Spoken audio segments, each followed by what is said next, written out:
Hello. And welcome back To Sick. See you next Tuesday. Okay, and today's Tuesday. My name's Ben. My name's Annabel. And happy Christmas. Merry Christmas.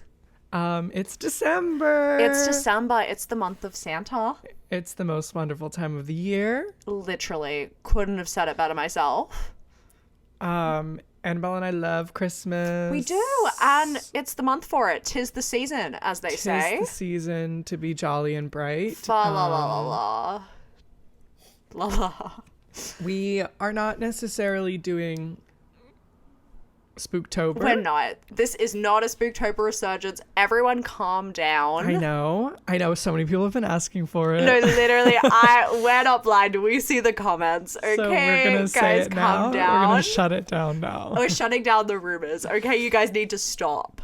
Yeah. But we are celebrating Christmas a little bit. Yes. And what better way than to watch each other's favorite Christmas movie? Amen. Could not agree Which more. Is a hard thing to think about because there's so many It really good is. ones. That's the thing. It's a saturated market, but it's saturated with such gems, and the market just gets bigger and bigger every year. Although, I've thought recently I feel like we have been struggling in terms of like finding a recapturing classic. the magic. Yeah. Look, I love a trashy Christmas movie, and there are trashy Christmas movies to boot, released year after year. Yes. So they're plentiful. But And in like terms Hallmark of knows what they're doing. They've done absolutely, they know their brand and they cater to that without fail. And I will be there. I will be seated. But in Yeah. terms of like things that I call classics and would like consider a favorite Christmas movie rather than like a forgettable Christmas movie I've seen once, you're right. I feel like we haven't had one of them in a little while. I think the closest thing, and it's not even that much of a Christmas movie, but it is The Holdovers. Oh, very true. Banger. But besides Happiest that, Season really kills and you should watch it. I know. I Hate lesbians. I know, I will. But the thing Yeah. is, like, I just think that out of I think there have been a lot of movies that are attempting to become I what agree. they want to be, is like a rewatch every year and stuff like that, and it's Yeah. just failing. I agree. Not everything can be Yeah. knocked out of the park, but some Yes. can. Very Some true. can. And some And have. the picks that Annabelle and I have made for our favorite movies are not recent movies per se. So No, not remotely. the first one we were talking about is from 2003. Yes. You remember it well, everyone listening. It's a classic. What is it? Love Actually. Actually Love. Actually Love. It's Actually Love. Actually. Classic English rom-com. Rom-com. Not even com. Less of a com, more of a rom. A lot of rom, some calm. I'd call it maybe a romedy. I would, you know what? I'll take that. A with an O. Dramedy. Dramedy. Dramedy. Yeah. Yeah. I agree. There's some dramatic things. There's some funny things. And there's a ton And there's some of love. romance. Actually, there's some love. Love is actually there's love. There's love in the air. Everywhere I look around. Yeah. And this movie sparked a phenomenon in the did. United States. Absolutely. Gary making- Marshall, yes, and did this hard. He said, "Oh shit, I need to do that." I need to make movies about different holidays with people who tangentially know each other. Unfortunately, he said that. He did. And it's a formula that is... Has fizzled out. Honestly, yeah, because, like, where's St. Patrick's Day? Where the hell Where's Thanksgiving? is Thanksgiving? Where is the 4th of July? Oh my god, yes. Like, everyone gets together at different barbecues? Where's Mardi Gras? Where the hell is Mardi Gras? Where is Martin Luther King Day? Where's Labor Day? Where is Rosh Hashanah? Why do I want to write Labor Day? Wait, the way I feel like that would kill. I could see it. Everyone's wearing white, and then by the end, everyone's like dirty. That's like a because they've had a day of play. production. No, fully. I see it coming to Broadway. Yeah. Yeah, so we got New Year's Eve, we've got Valentine's Day, we've got Mother's Day. Yes. Are there any more? I think those are the only 3. Then I fear I've seen every one of them. Same. Wow. I also fear. So do I fear. Honestly, I was actually really late to Valentine's Day. Really? I wasn't allowed to watch it at the time because everyone was talking about how Emma Roberts had a pregnancy scare in the movie. So, like, I don't think... Yes. The whole thing is like, oh, no, wait, no, she doesn't. Wait. No, she's like about to have sex or something. She's like, should I have sex for the first time? First time. Yeah. I think you're right. And then that, like, was spread around my school amongst the mothers. So one mother was like, I'm boycotting and not letting my kids see this. So my daughter was like, oh, yeah, no. So I was like, damn it, I guess I can't watch Valentine's Day. And then I found out Taylor Swift was in it. So I said, I was going to say, that's why you watched it later, because you found out Taylor Swift was in it. Yeah. And she's phenomenal in it. I wouldn't say that, but that scene is funny. No, it is funny. Yeah. But yeah, it is the original stories intertwining over the holidays. Yes. And I think that you can give us, it's your movie. Give me a couple of seconds. No. We literally just watched this movie 2 seconds ago. I've never seen this film before in my life. The issue is, okay, I will give it to you. There's a lot of stories. Do we want to like go through each storyline, sort of maybe, Jesus. Okay. and talk about each one individually? I'm going to give you an overview for 1 second. And I think then that we do should that. take it. I think we take it piece by piece, because Okay, how can you how help are you me? going to give a description of the movie? 9 intertwined without... stories examine the complexities of the one emotion that connects us all. Love. Now, we did say that. Oh, yeah. And then the rest of this googly eye thing sucks anyway. So who do we want to start with? we can start with our fave. Sure, let's do that. Okay. We've got Thomas Brodie-Sangster. We've got Liam Neeson. And we've got Olivia Olsen. Classic Barely, love but triangle. She's there. She's there. And boy, does she pack a punch. So this is the story of... You're talking about her hat, right? Absolutely I am. Star of the show. Okay, good. Olivia's knitted cap. Okay, good. So Liam Neeson's wife has recently died, and his wife has a kid, Thomas Brodie-Sangster. So the kid and his stepdad, they're left alone together. And ever since she passed, he's been very, very quiet, and the son. And Liam Neeson's like, how do I get through to this kid? I don't know what to do. So then he talks to him, and he realizes that, yes, while he is obviously upset that his mother's passed, there's something else plaguing him. And what is plaguing him? Love, actually. He is in love with an American songstress at his school who... Songstress is crazy. Tell me I'm wrong. Tell me I'm wrong. You're right. Little Miss Songstress. And he's like, she doesn't even notice me. She's like way out of my league. And he's right. He's right. And then their storyline is about helping him try and like gain confidence. Yeah, and win her and it's over. also a bonding between A stepfather Liam and Neeson a and son. Thomas Brodie-Sangster. Yeah, Which is so cute. and this is both Annabelle and I's favorite storyline, for sure. Absolutely. Definitely mine. It Me was too, my favorite hands down. growing up. Me too. And we also said that we watched this when we were like young Children. So yeah. I think that we like thought that we like related to the storyline. Absolutely. I was like, God, he's they were so kids. me. No, fully. I was like, oh, children. That's a window in. Also, like, I was like, oh, to be her. That's True, the yeah. dream. I want a little English boy in love with me. Yeah, and there's a crazy a performance of All I Want for Christmas. In like the most iconic performance of All I Want for Yes. Christmas is You. I'm gonna argue. Olivia Olsen slaughters it. Brings the house down, and I say no wonder he's in love with her. Do you want to hear a fun fact about that? Yes, is this your fun fact? I have a few fun facts, but okay. This is one of them. Oh wait, I actually think I know the fun fact. Tell me it.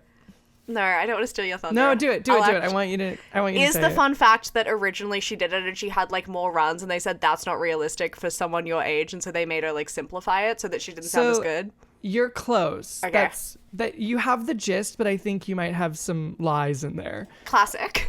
Yes. She, in fact, was just too good, Olivia Olsen, which reads. Yeah. Because she's unbelievably talented, and she Yeah. was like so young. Insane. But so in post, after she had recorded the song, the music editor like chopped it up and added like breaths where they weren't actually there to make so it that sound realistic. It sounded more believable that That's she, so as a funny. young girl, was performing it. Yeah. That's actually so funny. Which is funny, but also like, I want to hear the unedited version. No, drop the raw clip. It's 2024, baby. It's been 21 years. Let us hear I know the movie original. can drink. The movie can drink. Yeah. Everywhere. Yeah. And this feels like a movie that wants to drink. No, I couldn't agree more. Get this movie in a bar is gonna go crazy. As of the day that we're filming this, it came out 2 days ago in the UK. Really? Yeah. What? Its 21st birthday was 2 days ago. Oh my god, happy birthday. However, it did come out in the US a week before it came out in the UK. So it's been on the drink for a while. In the US, yeah. Yeah, what, week and a half? A Boozer? week and a half. Yeah. Jesus. She's having the hangover of her life. Truly, yeah. That's so exciting. God, our fingers on the pulse. And this storyline of Olivia Olsen and Thomas Brodie-Sangster, I feel like is the one of the more interesting ones, because I feel like some of the storylines are very shallow, as we were talking about while we watched the movie. Going to America to sleep with an American. I think that's incredibly nuanced. Yes. A lot of depth there. But this one is actually very nuanced. No, it really is. Like the passing mother, the stepfather, stepson the relationship. Bond between them on top of like him. The love, being, actually. like, a young boy. And, so like, there's two kinds of love. Yes, there are two different kinds of love. It's cute. That's what I think also I love about it. And I also love that Thomas Brodie-Sangster and Olivia Olsen go on to play love interests in Phineas and Ferb. No, I'm obsessed with that. Also, Ferb and Isabella, insane. Is that her name? No. What's her name? No, Isabella. Wait, who's Isabella? That's Alison Stoner, who is with Phineas. No, I know. Annabelle's actually never seen Phineas and Ferb. Full disclosure, never seen an episode. No, but I like love Ferb and Vanessa. No, me too, yeah. Yeah. I love Busted. Even though they put Thomas Brodie-Sangster in the movie and give him like, or in the TV show and have him say like one word at a time, but the chemistry's palpable. It is, yeah. Men a few words. And maybe it's just cute that they were in Love Actually.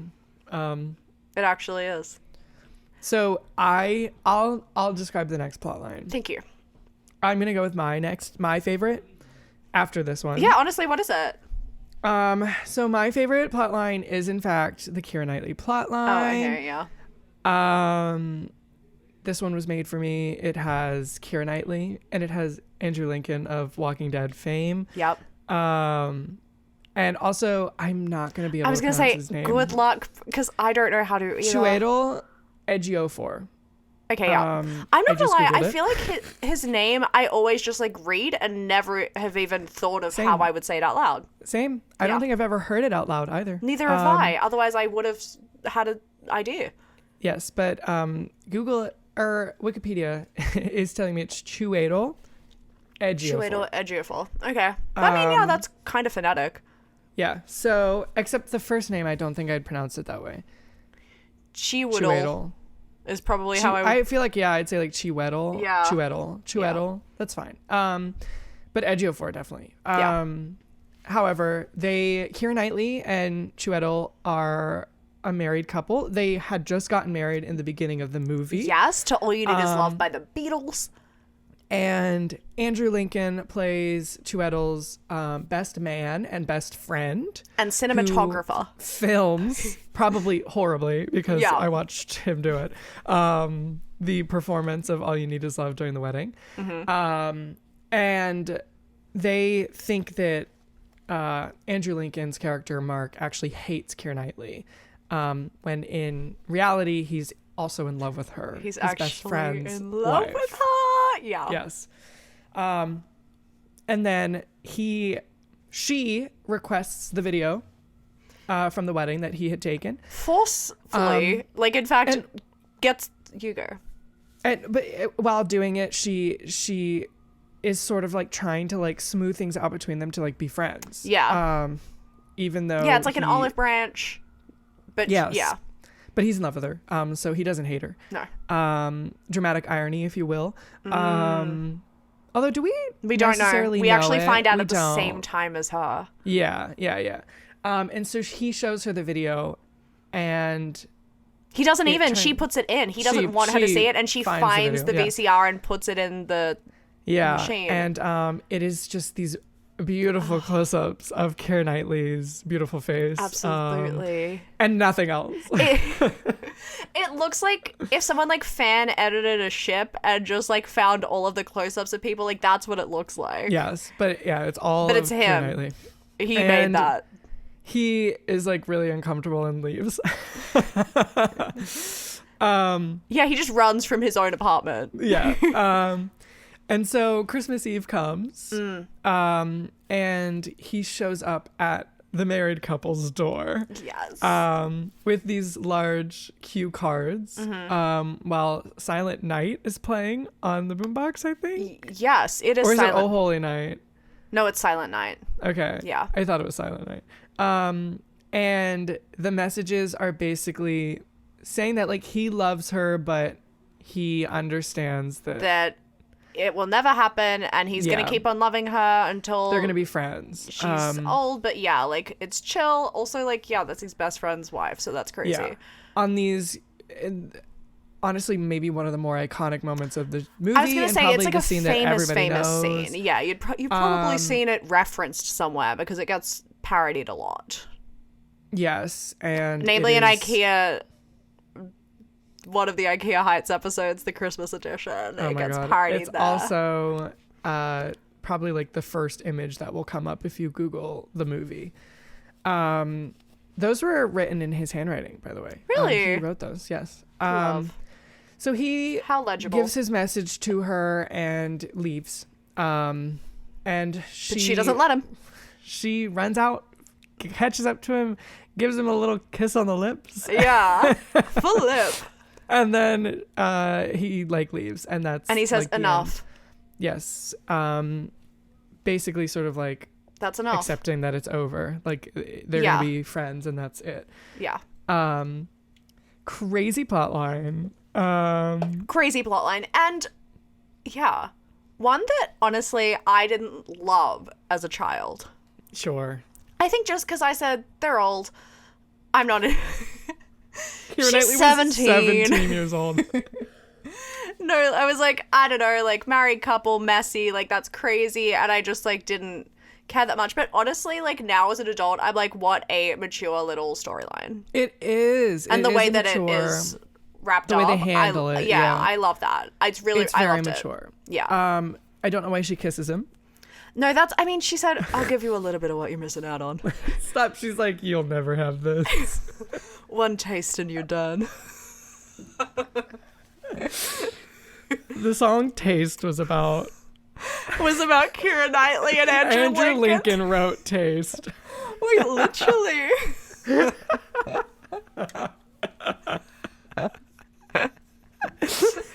Why do I want to make a fan edit?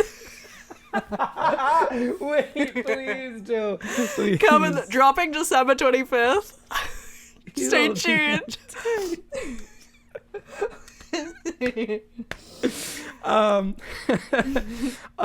And also I know that like nowadays a lot of people criticize this plotline because of the age gap. Difference.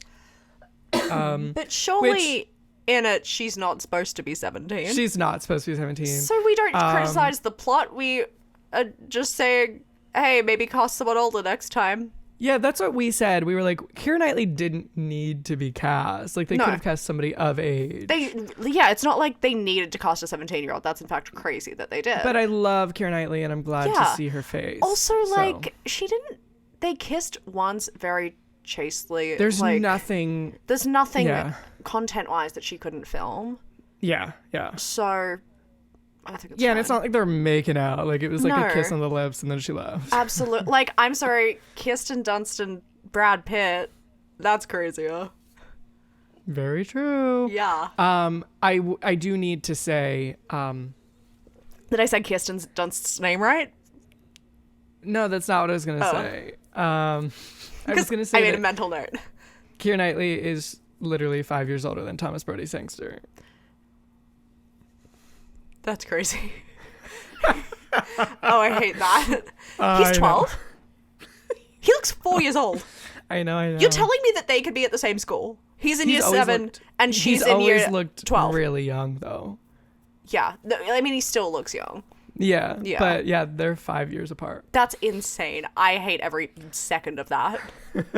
Absolutely hate that. Yeah. Also, do you know who auditioned for the role of Sam, aka Thomas Brodie-Sangster? Yeah. Who? I feel like I'd actually be shocked if you knew this. Freddie but you can Highmore. No, but good guess. Asa Butterfield. No. I'm out. Joe Alwyn. Really? Yeah. He was around? I mean, yeah. Huh? There you go. Yeah. Good for him. Well, bad Yep. for him, I guess. I know. Yeah. Well, Thomas Brodie-Sangster kills. Yeah, he does. He's very good. Yeah. Always has been, always will be. Absolutely. The emotion within that 12-year-old. Yeah. Wow. Well beyond his years. And his face is well behind his years. So Yeah. what a juxtaposition. So why don't you give us the next plot that you'd like to go? Hugh Grant is the Prime Minister of England.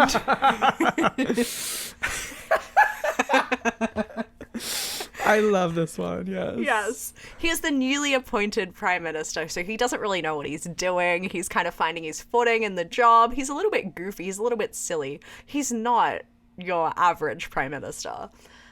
He meets the new coffee girl, Natalie, who's just joined the Downing Street team, and instantly there's a spark. She's a little bit silly and goofy too. They both swear like sailors, and they just can't help it. And he says, oh no, this is gonna be a problem. And in fact it is, because slowly they fall in love, despite the fact that everyone says she's fat. And despite the fact that Billy Bob Thornton, President of the United States, also wants a piece of Natalie. Yes. But don't worry, they find each other in the end. He chases her down, goes to a dodgy little area, knocks on every door in the street, finds her, confesses his love after she confessed her love for him and his Christmas card, and then they make out at a children's Christmas concert on stage in front of Emma Thompson and the world. The end. Yeah, that's literally what happens. Yeah. It's basically Princess and the Pauper. No, genuinely it is. She's poor, he's rich. Rich, they're siblings. They're in love. They're in love. Or like Cinderella, I guess. Yeah. Yeah. Yeah. Without the fairy godmother and the rats. and like he knows who she is. And there's no pumpkin. Yeah. Yeah. Maybe it's completely original. No, I'm blanking. It's been done before.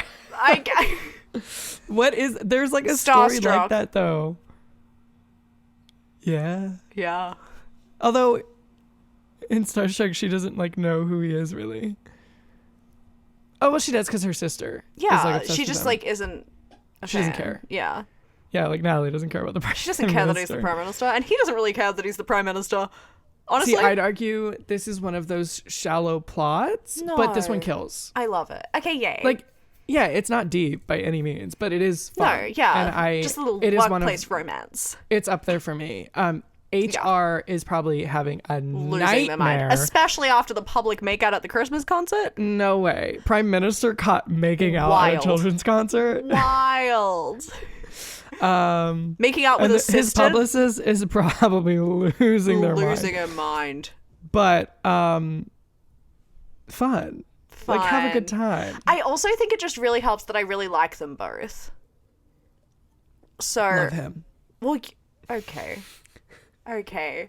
She's fine. No, I think she's really likable. This is another weird age gap, though. Yeah. It's like 15 years. Everyone's of age. And it's Everyone's Hugh of age. Grant. Well, Keira Knightly wasn't. But No, in their relationship, everyone's of age. But in this one, everyone's of age. But And it's literally Hugh Grant. So, like, and it's Hugh Grant, yeah. And Look, he's the Prime Minister. He's the Prime Minister of England. I'm sorry, if the Prime Minister was Hugh Grant and I, a 26-year-old, was in the vicinity with it, like, yeah, I would be so lucky.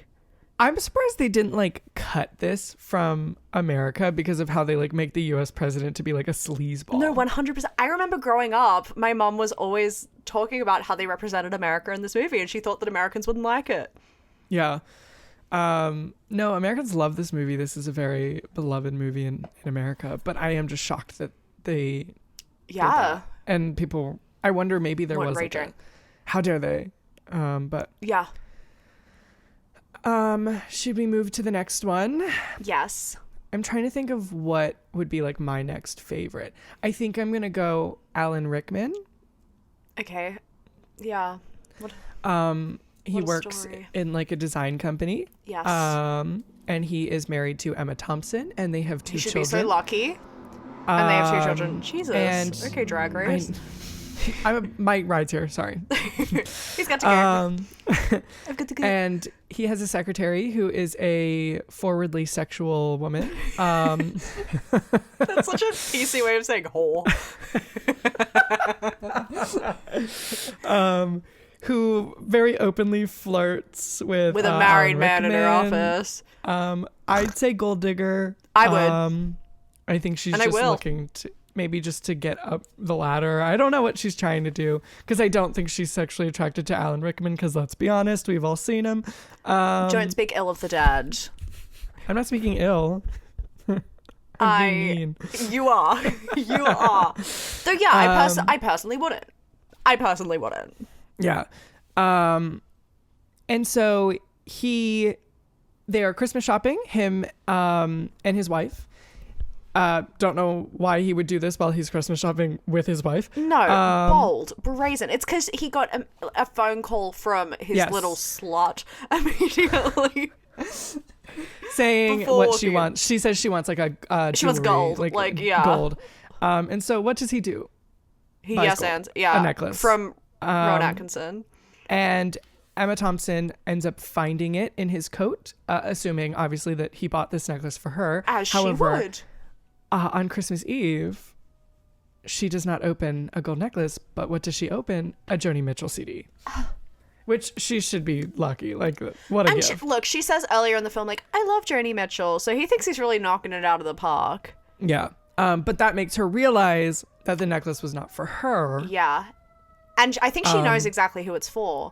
Because she catches them dancing at the Christmas And she party. also is always like, she's like, oh, that Mia's pretty and stuff like that. And he's like, oh, what is she? Like, okay. Oh, something's happening like crazy. Oh my God, the streets of Baltimore on a Tuesday night.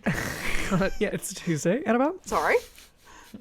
But Emma Thompson sort of like holds it together. She's not going to ruin Christmas. Oh, what a woman. And sort of confronts him a bit, and he is just like, yeah.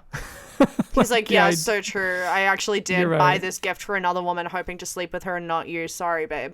Yes. And then do we ever really get...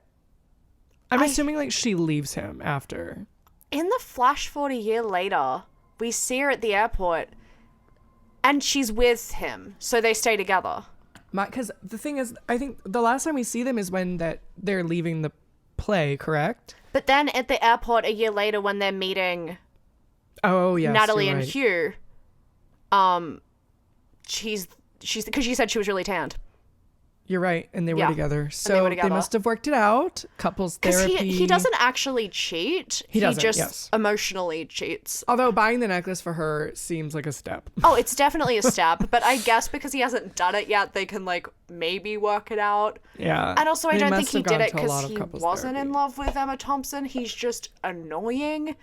I don't Yeah, know he's just what kind of his a issue- douche. Yeah, I guess he's and that's, like, ageist. really it. I think that this one was not ended properly. I think that there needed to be a little bit more of like something from him to like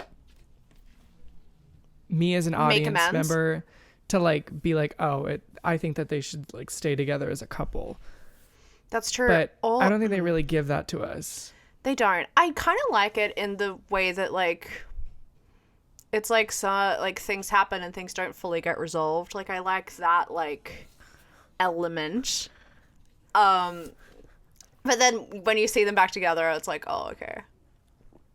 Yeah, I don't know. If they just ended it at the concert and we like didn't know what happened with them, then like fun. But I feel as though, yeah, I don't know. I just think that this one, I feel like it has potential to give something at the end and to be like a strong story. And that's why it's sort of in the middle for me because it doesn't really land. yeah. I also just feel so bad for Emma. The old woman, feel bad for her. Don't you dare. Don't you dare. Not her niche. Versatile woman. What would you like to talk about next? Ooh. So that's what? 4 stories? Yeah. Of 9? Mm-hmm. Okay. Okay. There's a horny Englishman. Who's Good one. just looking at Zoe's oats. And he's done with trying so hard with English women. They're not picking up what he's putting down. So he says, what can I do to mess around and play the field? I'm going to play the field in Wisconsin. So he hops on a plane, gets off in America, and finds immediate success. Goes to a bar. Everyone's charmed by the fact that he says water without a hard R. And he ends up having a foursome with the first 4 women he meets. The end. That's literally it. That's the entire story. I actually think I might have... Can alternatively be played by Lucas Grabeel or Evan Peters in Sleepover. Yes. Is in fact played by Christopher Marshall. Yes, star of Death in Paradise. And star of So true. Took the words out of my mouth.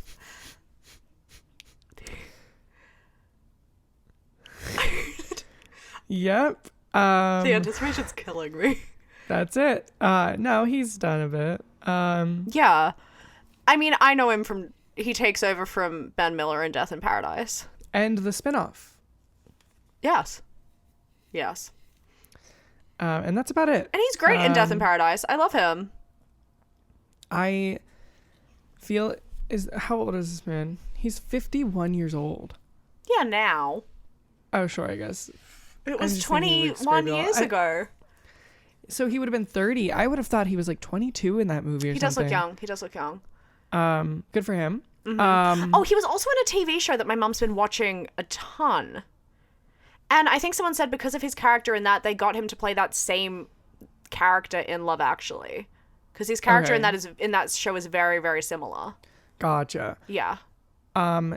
He's like just like the horny brother in that show. We had like a fun cameo of one of the American women that he meets. Who is she? January Jones.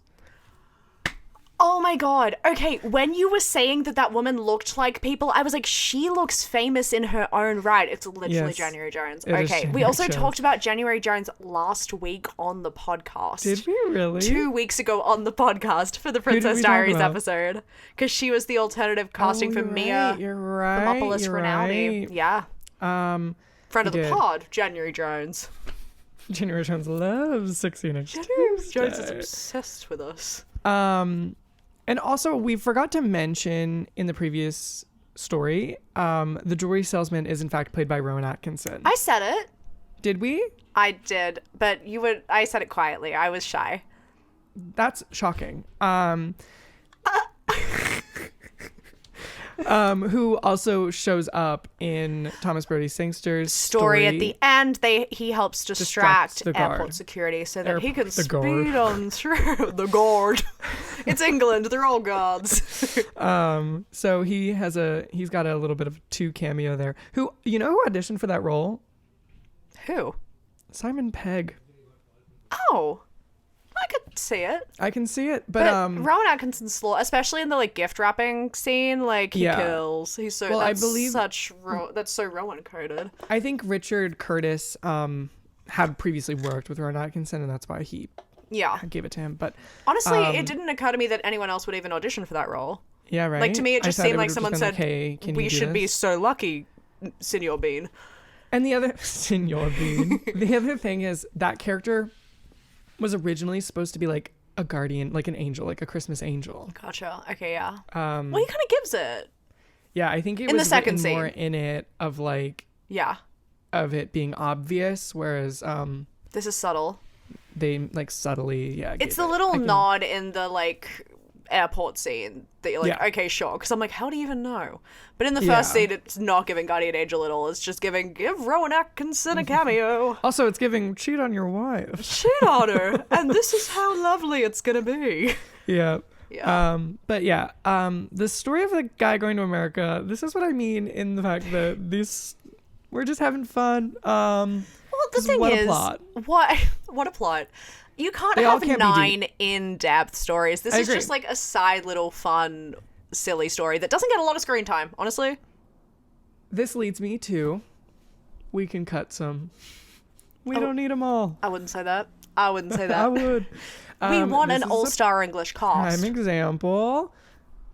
Don't necessarily need this plot line. It's a long movie as it is. We can cut it. Make it longer. I'll take 15. Next plot. Laura Linney. Okay, yeah. I could feel her coming when we were talking about The Office. She's an American woman who I was unaware of. I mean, I knew in real life that this one was American. Friend of Annabel and I personally, Laura Linney. 100%. Audio viewers, come take a look. And friend of the pod, because we've talked about her before. Absolutely. Tried and true friend of the pod. Miss Linney. She is working in London, and Rowan Atkinson. Nope. Alan Rickman is her boss. Yes. She meets the creative director of the company that she like works for, who is like this young Brazilian man, and she's been in love with him for 1.5 years. Secretly. And they go to the Christmas party and they like have a good time together. Yeah. And this is everything she's wanted. Home. Yeah. This is her ages. Her life's dream. Absolutely. Her life's dream is to sleep with a Brazilian man. They go hang out at the Christmas party. He takes her home and he comes inside her house and they begin to get freaky. And they begin to get freaky. The mood is set of their freakiness. Oh yeah. Freak paused.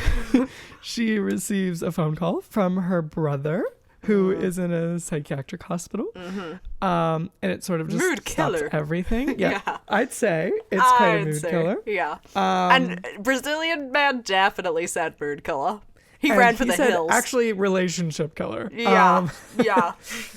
He said, essentially, it's just like, yeah, I'm sort of done with this. And their story sort of ends with her visiting her brother for Christmas and them having like a little tender moment. Yeah. This story pisses me off a little bit. It pisses me off from everyone. Like, everyone pisses me off in this story. Yeah. The fact that, okay, honestly, she dodged a bullet. 100%. It's honestly a little test. If he's so unwilling to like, because they couldn't have sex. Yeah, I'm like, I'm sorry, I couldn't. Ill brother. I couldn't land. I'm out. Over. Insane. Yeah, she needs to find a new life's wish because 100%. he's not it. I'm sure there's got to be a man who can stick around till breakfast. Truly. For sure. But yeah, this one's a short-ish one. Like, it's not She doesn't get a ton of screen time, which is honestly, like, I don't remember it that way, but that is the truth. But Laura Linney to me is like sort of a big part of Love Actually. Me too. Yeah, so it's kind of wild that it's. But I think it's just because she's so commanding on the screen. No, she is, and she's so committed. And honestly, like, I remember being annoyed by her growing up, but that's because she does such a terrific job. And yeah, she annoys me because the call that she gets from her brother is like a run-of-the-mill everyday thing. It's not like an out-of-the-blue emergency situation. Like, he's just calling to talk about random stuff, and then it's like, hey, can you come over? I think that both Laura Linney and her Brazilian lover, I think both of them learn something from the situation. He needs to learn to be a little more empathetic. Yeah. She needs to learn that she can grow beyond her brother while still taking care of him. Absolutely. 100. Especially because, like, he's in a ward. Like, he's in the care of people. He's getting care. Yeah, so she needs to stop micromanaging his life. It's not so much she needs to stop micromanaging his life, but she needs to, like, grow relinquish her control. life. Yeah. Very, very true. Yeah, she can't live for her brother. She has to live for herself so that she can help her brother. That's the issue with her, I think. And that's she's too, like, selfless to her own detriment. Yeah, that's what I'm hoping that the little freaky moment teaches her. 100%. I don't like when people are martyrs for the sake of being martyrs when they don't have to be. Exactly. Like, babe, get it in. Yeah. Hook up with your Brazilian lover. And then go to your brother. Just one, because look, let's face it, he's not sticking around. He's one and done and he's out of there. Like, he's not going to wait till the sun rises. So he's immediately out. She can go see her brother. So true. And how long is it going to last? 10 minutes? So true. Come on, babe. Oh my gosh, you're so right. Thank you. I think we only have 3 stories left. Yes, this is like a fun test to see if we can remember them. I know. Let's get these these babies on the road. Out of the way, yeah. It's your turn. Oh, so true. A man and a woman are embarking on their career in pornography. I'm glad you're doing this one. They are awkward, they're trepidatious. They're just like your run-of-the-mill people that you wouldn't expect to be in the line of work that they are. But there's a spark of brewing, an awkward little spark. And then he eventually asks her out on a date and she says yes and they kiss. The way that's literally that's the whole plot. Yeah. They get engaged. Oh, true. Yeah. Because it is Love Actually. But other than that, yeah. Martin Freeman. And Stacy from Ned and Stacy. Joanna Page. So true. Yeah. This one is this one's like the comedy aspect, I think. Absolutely. And it's cute and like fun and we see tits. Like, it's fun. They're stand-ins for porn. Yeah, they don't actually like what a crazy career to give them. Like, that's fun. Yeah, I love it. It's outlandish and they're just like people you wouldn't expect. Yeah. So it's a comedy of the unexpected. The juxtaposition is the whole thing is, which I really like. It's fun. I think it's like a little like cheeky thing to put in between the like exactly. Actual, you need something to cut it up, and also like if there's some really deep ones and you're really invested, you need something to alleviate that tension. So there's some that can just be light, fluffy comedic relief that you don't need to think about in between for a commercial Christmas movie about love. We've got 2 left. I have a weird one. I don't know which one to pick. I'm gonna pick. I don't like either of them. Mm-hmm. I'm gonna pick Bill Nighy. Cool. Plays a famous rock and roll musician who is filming a Christmas song, or recording a Christmas song, and he's like, this is awful. Like, he's re-recording Love Is All Around with Christmas instead of the word love. Yes, Christmas is all around. Yeah. And his manager is like, yeah, I know it's horrible, but like, it'll be super popular. Like, it'll be really famous. And so that's basically the plot. And then it ends with him. Yeah, like he they make it to number one against all odds because he's like washed up and a bit of a has-been. Yeah, he's an old rock and roll But because legend. in the press tour, he's like, actually, this song sucks, but if you stream it, I'll perform naked on TV, and people like his refreshing honesty. Yeah, and him and his manager decide, well, he decides to not go to a party that was basically for him. Yes, thrown by Elton John. Christmas. Hosted by the Sir Elton John. Absolutely. And he decides to go to his manager's house and they celebrate Christmas together. And they watch porn. And get drunk. Do you think they're watching Martin Freeman's porn? That'd be crazy. That'd be crazy. But that's it. This one has a lot of sort of like inserts for the other stories to like him. He's on TV and they're watching him. And that's like it. I think that this one could have been easily cut. I like it. Look, I don't think it should have been cut.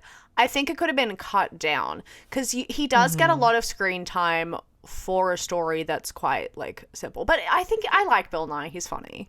And also like this is sort of like a funny-ish, like it's sort of like the porn one where it's like a cheeky, like they're like filming funny music video and like all this stuff. So like we're seeing and funny a lot, TV though. and radio it's happening appearances. A lot.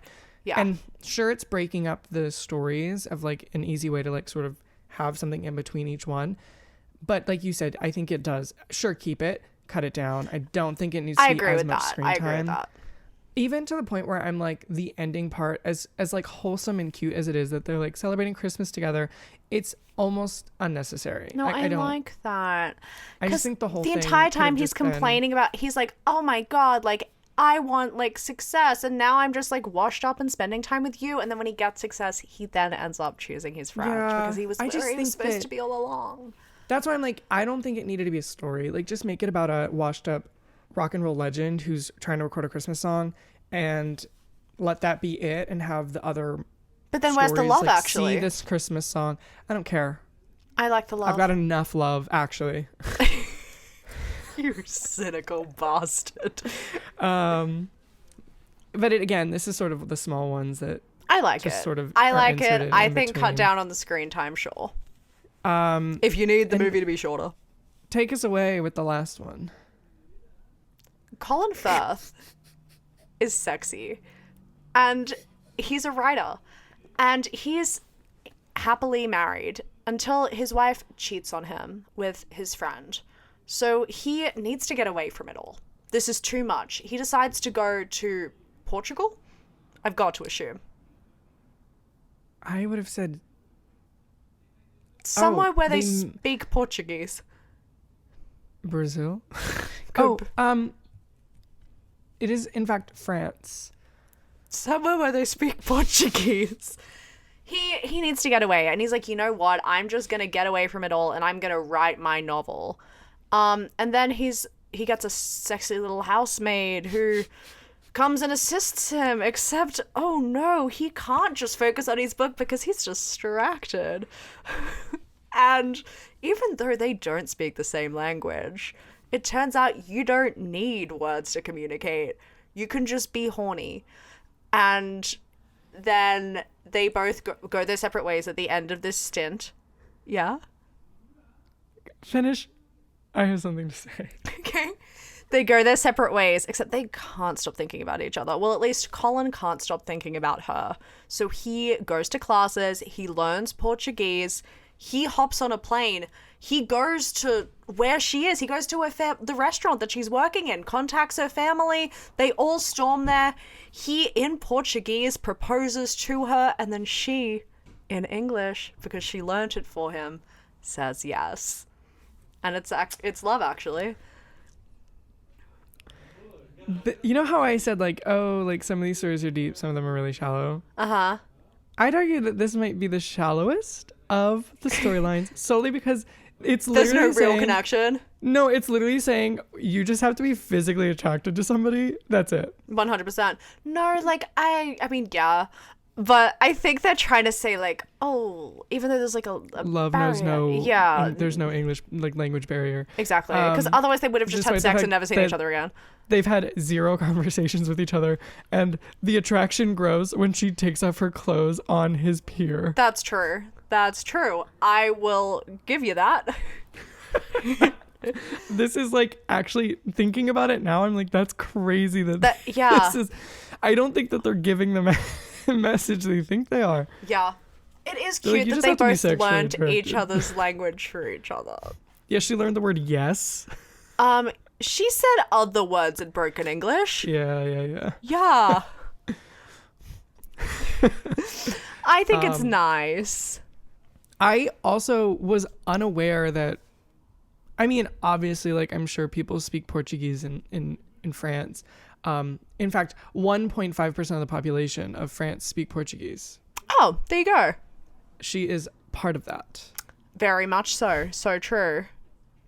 And she was played by Lucia Moniz, who is a Portuguese singer. Oh, really? And represented her country in Eurovision in 96. Shut up. Yeah. 2 years too early for me.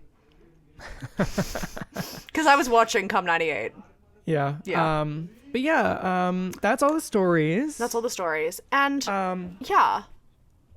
They all intertwine. I feel like, Annabelle, that chart I sent you, put it on screen, because I don't think we should 100%. do it. That's actually so, like, there's no way we could get to the depth of all the connections, No. but, like, Hugh Grant is Emma Thompson's brother, and then Yes. Liam Neeson and Emma Thompson are best friends, and other ones. And, like, we talked about Alan Rickman being Laura Linney's boss. Yeah. So, like, they're all connected in one way or And Bill Nighy's another. famous. And it's just, I think that the thing about this one, though, is they put effort into the stories and the connections, which is, I think, 100%. what makes it stand out compared to, like, the Valentine's Day For or sure. New Year's Eve of Yeah. America. I agree. That's why I think that this is much stronger of Yeah. the connection. And the connections are well thought out, and like some of them are clever, and also they're not in your face. Like you'll see them Yeah. for a second, and you'll be You're like, right, "Oh, you're right. cute," but they don't like shove it down your throat. There were 4 storylines that were cut from this movie. So they're originally going to be 13. So there were originally going to be 13. Wow. I will not tell you what Why? they all were. Why? But one of the storylines that was cut had only 2 scenes. Okay. And it was about, it had Anne Reid, Okay. the actress from England. Yes, some of you might know. Yes. Yes. She was a headmistress of the school. Oh. And Where Emma Thompson's kids were? Yes. Okay. And it was revealed that she went home to her terminally ill partner, who was a woman. They cut a lesbian from the film. Yeah. And in the second scene that they had together at the Christmas concert, Emma Thompson and her speak of the death of her partner. Oh my god. And Richard Curtis regrets cutting that storyline. Yeah, what the hell? He said but it is the only gay storyline. Wow. That was obviously. That's 2 scenes they could have kept in, and then they could have just like really gone to town on the diversity of that and said, look, it's 2003 and we're okay with gay. Instead, they said, crazy. let's have a horny We British need person the go to horny man America." to go to Wisconsin. We need a foursome. Keep the foursome. Cut the lesbians. And I always say that. So Well, I true. guess the foursome... oh, no, I guess it's a 5-some because there were 4 women. That got to involve some lesbianism at some point. Yeah. Also, we didn't talk about Denise Richards. Denise Richards is... Makes a brief in it. appearance. Who is she? Is she one of the women? No, she shows up At so the when airport? he comes back to Yeah. England from America, she was another woman that he picked up for his friend. Oh, gotcha. Yeah. But it's a very brief, very, very brief cameo that she has. Love that. Yes. But yeah, she's in there. Which is crazy. I think that this movie is the definition of Cast Goes Crazy. 100%. You can say what you want about us saying Cast Goes Crazy, but try and argue. Yeah, this one Try you and cannot. argue. Something else that I was curious about Yes. is if we took every single person in this movie, I want to know how many Oscar nominations the whole cast would my have God. as a total. You are so right. And I don't know if like we would be able to Google that. I will try. No, like, how would I even Google that? I feel like that's something that we would have to do on our own time and our own. If we find the number, I will insert it right here for video viewers. Right here. Whoa, that number's crazy. I can't believe that. That's a lot. So many accolades. Good work, guys. Great job. Now, Annabelle, Yeah. why is this your favorite Christmas movie? Because I love it. No. Well, that's true. Good answer. Thank you. All right, bye. Bye, guys. See you next Tuesday. No, I mean, it's funny. It's fun. It's heartwarming. I love the cast. I love a little quaint English humor. It is comforting and nice, and I love it. I think that's another thing that makes it sort of stand out against the American movies is that, like, we do have that English humor, which I love. America can't really Like, do. for instance, the, like, Hugh and Natalie, what is it? Martine, I think is her real name. Storyline, like, I feel like that's just them being, like, bumbly and awkward in English. And that's the thing. And is, make like, that American, then I feel like that storyline, the way it's written, would be less charming if you don't have that, like, English. I'm just thinking about the American ones, and sure, we've got some heavy hitters in the American movies as well, For sure. obviously. Yeah. But, like, I don't know. There's just something about, like, putting all of these people who you expect to be together.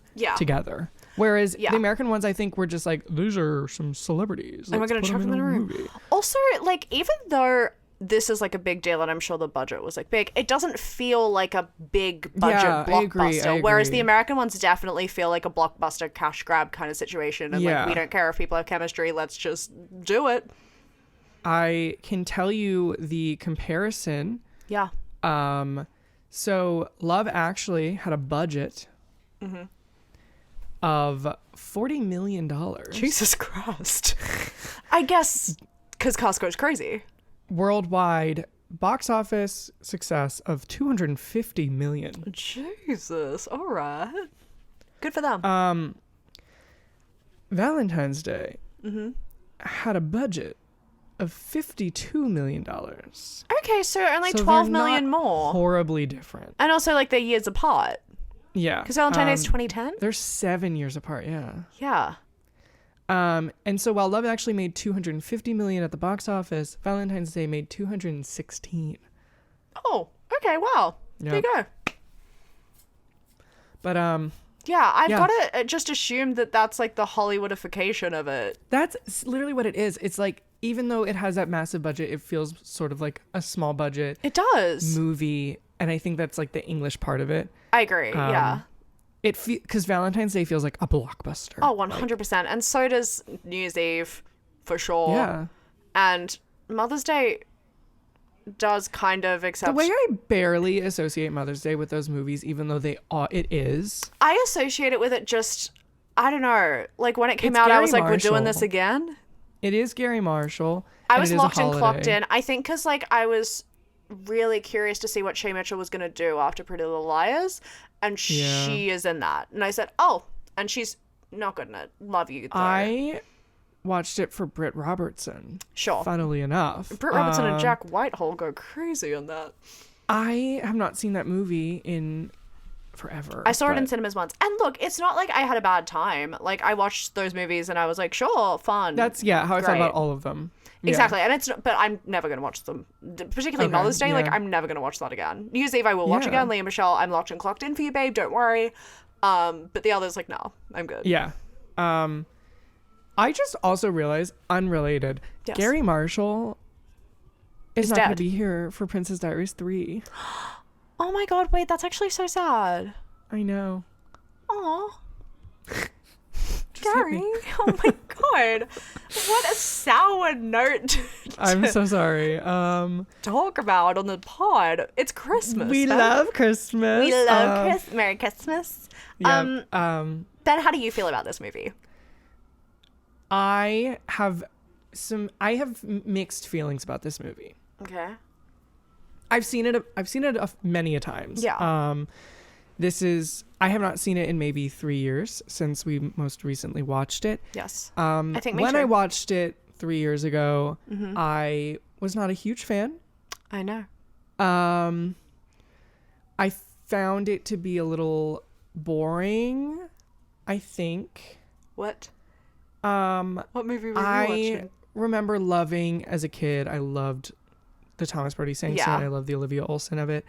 And then as I got a little older, I loved the Laura Linney of it. And watching it now, I still have those feelings of like, we can get rid of some of this. We can change some of this. And you know, I've said it on the pod in the last hour. I've had it. So, but I did quite enjoy the movie. I told Annabel that I had rated it whenever I watched it. Yes, on 3 IMDb. years ago. I had given it a 6 out of 10 on IMDb. Bad. And I Bad. do not agree with that rating. Good. It's a 5. It's actually a 4 out of 10. What was that? I must have been in a good mood that day. I changed it to an 8 out of 10. Yay! Oh my god! I didn't realize the cyborg was lagging. What'd you call me? I called you pretty. Oh, thank you. But no, I gave it an 8 out of 10, and Yay! I stand by that. I liked That's it. so I really good. enjoyed it, and I would watch it again in like not next year, 2 years. Let's watch it now. Round 2, baby. I'm good. Christmas is all around, baby. I'm okay. Yay! That makes me so happy. I'm so glad because you've said some things about my love of Love Actually in the past, so I'm glad. This is one of my dad's favorite movies too. As it should be. I always knew I respected Keith, and this is He why. loves Love Actually. And I love Keith. And I will take that to my grave. But yes, I'm so glad. I love it. Actually, I love it. Yeah. It's a 10 for me. I figured. Yeah. Yeah. I assumed. If our favorite Christmas movies aren't 10s, then we're doing something wrong. Amen. Amen. Do you want to give me some of your other favorite Christmas movies before? Because since we're only doing one of our favorites, we know we have a lot others. That's true. Give me some of your other favorites. I don't know. I feel like this is like without a doubt my favorite. And I know the other heavy hitter that I also have some feelings about. I know you do. I love Elf. Yeah. Love I Elf. do not dislike Elf by any means. Good, I good. actually really, really love it as a movie. Mm-hmm. I do think it is overhyped for Christmas. I think it's funny. I think it's so cute. I love it. It feels like a Christmas movie. It is. But I just don't. I'm not watching Elf every year. I'm not watching it That's every maybe year. like my most controversial opinion, I feel like, about movies. But Honestly, like I love Elf. I love it. I'm not gonna lie. I think my two favorite Christmas movies are controversial or like polarizing. I feel like in recent years, everyone's like, actually, Love Actually is really problematic and we hate it. Well, of course. And I'm like, okay, grow up. Like, it's fine. Obviously, it has issues since 2003. Get over it. Yeah. And Elf, people are like, actually, like, Will Ferrell's not funny. Like, I don't know. I feel like people... I don't Chongle. think that's correct. I think Elf is on everybody's list. Then are people are mean to it. People are like, oh, and if your favorite Christmas movie is Elf, like in recent years, Like, people that's have become me. Okay. I feel like But people have become cynical about Elf in recent years. I personally think that every single person I know says that Elf is their favorite Christmas movie. Okay, so, good, love. I love Elf. I love it too, but it's not something that I'm gonna watch every year. And I watch I every have like second year. my Christmas movies that I'm gonna watch every year. It's just not one of them. I also think, because like New York, it being set in New York was a big factor for me growing up because I loved New York. When I went to visit, I was like, oh my god, love that place. And then that like hyped Elf up more. Yeah, I think that like that's probably, especially for people our age, is like everyone's favorite Christmas movie. Yeah. I also I think don't- it's just I like don't- one, I have good memories like every year my family will either watch Love Actually together or Elf together on Christmas night, and we alternate every year. So it's just like everyone in the family likes it. Cute and fun. Yeah, that's fair. I know, like, everybody I know Good. will do the same. Good. I don't think that one's polarizing. I do think you're right. People are being sort of annoying about Love Actually in recent years. Maybe it's just at the new school that people are being mean to well, Elf. we're gonna... No. Hey. If that's your pool of... No, I've seen, like, stuff online. People are just being, like, cynical and annoying, and are like, actually, Elf isn't as good as you think it is. Blah, blah, blah. Oh, well, of course they're going to do that online. I'm basing it off of people I know in real life throughout all walks of life. I know a weird amount of people who don't like Elf, but that's just... We're going to need you to get a list. I think... Wait, yeah, I don't want to say, but I have, like, a weird amount of close friends who don't like Elf that much. But... Sure. That's also... I think it's, like, a weird group. Okay. Yeah. They're not the public, I don't think. I'm saying I don't think they're super representative of, like, everyone's opinions, but because it I is, do like, think that it's a Elf weird amount of would people I know. definitely be on, like, every list online, too, of, like Ellen the best Christmas movies ever McFadden made. hates Elf. I know that. Okay. I've just had, like, over the years, people in my life who have disliked Elf, and I'm like, what the hell? Yeah, I just think that, like, every list online is probably going to mention Elf. Maybe not Love Actually. Yeah. Especially nowadays, but Elf will be on there. Yeah. Any other movies? I'm trying to think. Why am I blanking? I don't know. They're, like, the main two I swap between with the family. But I love a lot of Christmas movies. I'm just not thinking of a single one right now. Hot Frosty. Soon to be classic. Falling for Christmas. I love Falling. Christmas in Notting Hill. Christmas in Notting Hill. You took it out of my mouth. That's my number one Christmas movie. Princess Switch. Oh yes. I'll Be Home for Christmas. Yeah. Some good ones to think about. Yeah. Any Christmas movies you absolutely hate and will never ever watch? Ooh. No? I have some. What are they? I'll save it for my favorite episode. I don't know if I have any. I'm trying to think. I mean, there's been some, like, bad, trashy movies that I'm like, okay, that one's boring. Yeah. And, like, I don't love Christmas Prince. Okay. Christmas Prince 2 kind of kills, though, but the first Christmas Prince is kind of boring. The way that, like, I thought you were going to say, like, something that might be controversial, and then you say the Christmas Prince. Okay, but Dawn and I went into that being like, this is going to kill. We loved Princess Switch, are you kidding? And then watched the second one and watched Christmas Prince and said, oh, no, not for us. Yeah. Also, Princess Switch 3 sucks. True. Not good.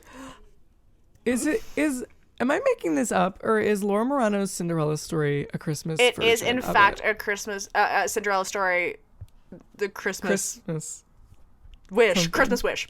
I thought it was Wish, but I didn't want to say it. Yeah, can I be honest? Love that movie. Did we watch that together? Or am I making that up? No, you did make that up. We should. I swore we did. I watched it with somebody. Did you watch it with Emily? No, it was at my house. Oh. Yeah, no. Because Maybe it was like Hayden. Maybe. What year did that come out? Did we know each other? Ooh.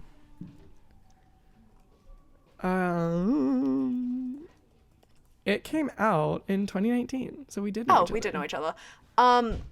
Yeah, I remember, like, not... I mean, obviously I had low expectations, but I, like, watched it with my mom and we were like, actually, that killed. Like, if there were two Cinderella story Christmas Wish apologists, it's Donna Hayward and me. I don't hate it. I won't lie. Yeah. And I hate her. Want to? Yeah. No, fully, I went into it being like, I hate Laura Morano. And I walked out of it saying, what a good movie. No, yeah. I want to watch it again, actually. Watch it this year for Christmas. Maybe I will. That'll be... You should have made this your favorite for the... No, Jesus, next year. We'll re-record. Let's scrap it. Scrap it. Scrap it. This could never be Love Actually. You know what's actually love? A Cinderella Christmas Story, Wish. Christmas Wish. Oh my gosh. Oh, the Christmas calendar one with Kat Graham? Not good. I don't know if I've seen that one. It's bad. Don't watch it. It's boring. Yeah. Oh, yeah. No, I haven't. Yeah, it's not good. Is it called Holiday Calendar? It is called The Holiday Calendar. Yeah, songs. Cat Graham. Yeah. Happiest Season, Quincy Kills. Brown. Yeah, classics. Happiest Season is one of my dad's favorite Christmas movies. I did know that. Alistair loves it. I think I've hit the biggies. Holiday Calendar. Sure. That's it. All right. Well, on that note, I feel like now that we know Annabelle's Lack of tops and depth. bottoms, Don't talk about my tops and bottoms. her Christmas tops and her Christmas bottoms. I feel like this is a heavy hitter, you know? We had a lot to talk about, though. We had 9 different stories to talk about, and the cut lesbian story. Like, we were on the clock. We had to yap. We had to yap. We just ran a marathon. I'm out of breath, and you know what? I don't think I prepared for it because I'm starting to feel a little sick. Oh my gosh, are you? Yeah. Well, yeah. I think that if you're feeling sick, I think all we can do is just maybe see you next Tuesday. Bye. I don't want to deal with you. Yeah, bye. Bye.